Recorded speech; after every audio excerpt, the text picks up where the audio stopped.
여기 휴지가 있습니다. 네, 여러분 집에도 있는 일반적인 휴지요. 여러분이 이걸 판다고 한다면 얼마에 파시겠나요? 아마 오늘 이야기를 듣게 되시면 이 휴지도 비싸게 파실 수 있을 겁니다. 오늘은 이치엔 가스이코와 빌비숍이라는 두 명의 사업가의 의견을 조합해 보았는데요.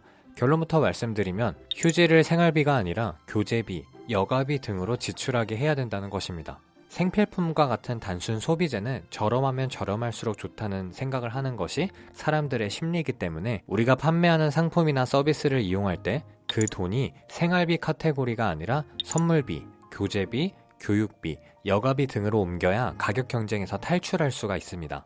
아까 휴지를 예로 들면 그저 휴지면 단순한 소비재에 그칠 수 있겠지만 좀 더 고급스럽게 포장을 해서 상사의 집들이 선물로 만든다면 생활비가 아니라 선물비 카테고리에서 지출하게 되어서 좀 더 높은 금액을 지출할 수 있게 되는 것이죠.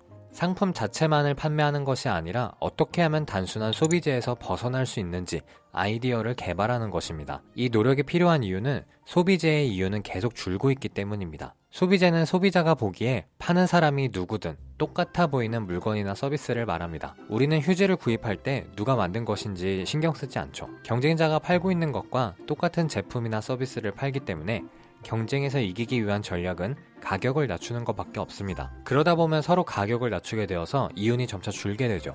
이걸 소비재의 함정이라고 부릅니다. 그럼 어떻게 소비재의 함정에서 빠져나올 수 있을까요? 첫째는 독특한 가치를 더하라는 것입니다. 빌비숍이 말한 하나의 예를 들면 레스토랑에 물품을 운송하는 트럭 운송업체가 있습니다. 이곳의 경쟁사는 거의 200곳 이상입니다. 가격 경쟁이 붙는다고 생각하면 아찔하죠. 그러나 이제 이 회사는 경쟁사가 하나도 없습니다. 왜냐면 토탈 레스토랑 딜리버리 프로그램을 개발해서 레스토랑 사업자들에게 독특한 가치를 더했기 때문입니다. 이 프로그램이 뭐냐면 레스토랑 사업자들이 식재료 구입부터 비용 관리, 물품이 도난 당했을 때를 위한 보험 프로그램까지 더했습니다.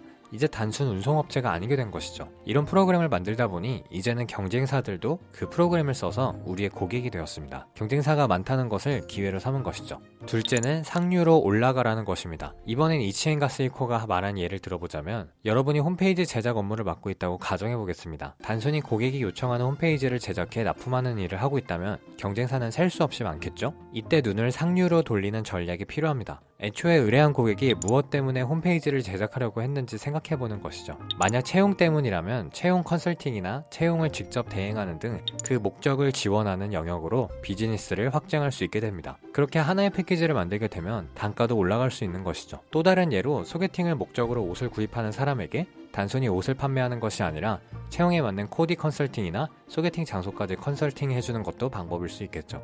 내 물건이나 서비스가 잘 안 팔리면 대부분 이런 생각을 합니다. 좀 더 싸게 팔면 되지 않을까요? 우리가 규모를 갖고 있는 회사가 아니라면 가격을 낮추는 것은 좋지 않은 방법입니다. 혹시 여러분은 지금 소비재의 함정에 빠져 있진 않나요?